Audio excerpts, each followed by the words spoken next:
We're interrupting our special budget broadcast to cut across to live visuals of the Prime Minister currently at Rajghat paying his tributes to Mahatma Gandhi on the occasion of the death anniversary of Gandhiji. And it is in fact the 73rd death anniversary today. Prime Minister Narendra Modi has already tweeted his tributes to Bapu. Remember that this day is usually remembered as Martyrs Day or Shahid Divas every year on January 30th. It's on this day that we lost the father of the nation. Mahatma Gandhi was assassinated by Nathuram Godse. He was aged 78 when he was killed by Nathuram Godse.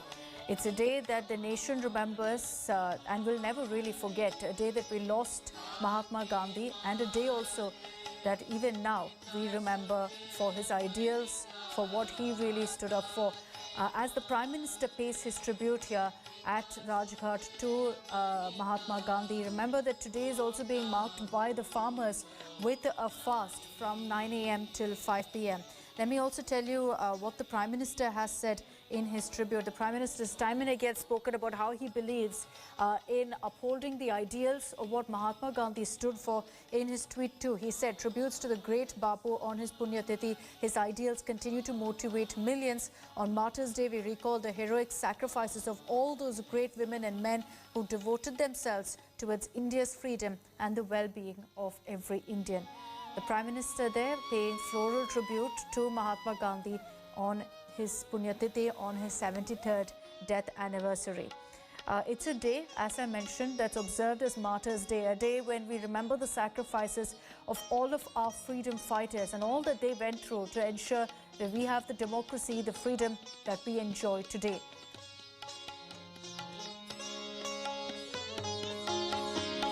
In fact, the central government, as is usually the case every year on this day, has instructed states as to observe 2 minutes silence at 11 a.m. to pay respect to all those who lost their lives during the struggle for India's freedom. We see that every single year on January 30th. It's not just a tribute to Mahatma Gandhi, to what he stood for, his ideas and all that he did for India and really the world, but also to every single freedom fighter who put his or her life on the line to ensure that India attained freedom. Prime Minister Narendra Modi currently there along with Rajnath Singh, the Defence Minister. You've got several other leaders also present there to pay their tribute to Mahatma Gandhi. And this government has spoken about it time and again. Prime Minister Narendra Modi personally has time and again spoken about how Gandhiji's ideas, his teachings has always inspired him and how he wants to carry that forward. Paulami Saha is joining us with more on this. Paulami, we're beaming live visuals of Prime Minister Narendra Modi at Rajghat. And I was speaking, Paulami, about how the Prime Minister's time and again invoked Gandhiji's ideals, invoked what Gandhiji stood for when he speaks about what his governance should be like. That's right. Today, of course, is the death anniversary of Mahatma Gandhi, who was assassinated on this day in the year 1948. The Prime Minister there paying his tributes to the father of the nation, whose ideals obviously are something that, not just the history books talk about. It's something that has been time and again invoked by various leaders who have led the country, not just at the time of the freedom struggle when Mahatma Gandhi led from the front as well, but also much later on as well in today's times when we've seen recent incidents of violence, of arson, of things going out of control. Clearly, it appears that, Mahatma Gandhi's ideals of non-violence are something that are the ideals that everyone seems to be harking back on, the kind of peace that we do require, given the volatile situation that the national capital itself witnessed just a few days ago. Today, obviously, we are paying tribute and, of course, remembering everything that Gandhiji, of course, stood for, what he taught as well at the time that he was leading the nation's struggle for freedom as well. At that time, he led from the front. Today, there could be, voices of various ideas as to whether that was the approach to have had or whether it could have been a more stronger resistance. But we all know that every form of resistance had its contribution towards India eventually gaining its independence from British rule in 1947. And in that, the Mahatma obviously led from the front. Today, the Prime Minister is, of course, paying his tribute at a time, like I said, when we have been witnessing incidents which have shaken the peace and the tranquility of the national capital itself. Today, of course, is the time to remember what Gandhiji stood for as well. And Polami, as we are in fact showing how the Prime Minister, Vice President Venkaiah Naidu also there, Defence Minister Rajnath Singh all are at Rajghat paying their tributes to Gandhiji on his Punya Tithi, on his 73rd death anniversary. We're also getting you shots now of the President, Ram Nath Kovind, who's just arrived there to pay his tribute. Usually at 11 a.m. and 1 minute from now, we see the entire nation observing 2 minutes of silence to remember not just Mahatma Gandhi, all that he stood for, all that he contributed to the nation and the world, but to remember all of our freedom fighters, all the martyrs who in fact laid down their lives to ensure that we enjoy the democracy and the freedom that we have today. So as we get you these visuals of President Kovind, Polami, important to also highlight, as you mentioned, of what's happening right now across the nation. The farmers were protesting, also observing this day by holding a day-long fast.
So 2 minute silence observed at Rajghat there. President Ram Nath Kovind, Prime Minister Narendra Modi, Vice President Venkaiah Naidu, Defence Minister Rajnath Singh, all at Rajghat to pay their tribute to Mahatma Gandhi. As I mentioned, his Punyatithi is observed as Martyrs Day, a day when we remember the sacrifice, the ultimate sacrifice made by countless freedom fighters across the India to ensure that the country becomes independent. And this 2 minute silence is to in fact pay our tributes to all of our freedom fighters.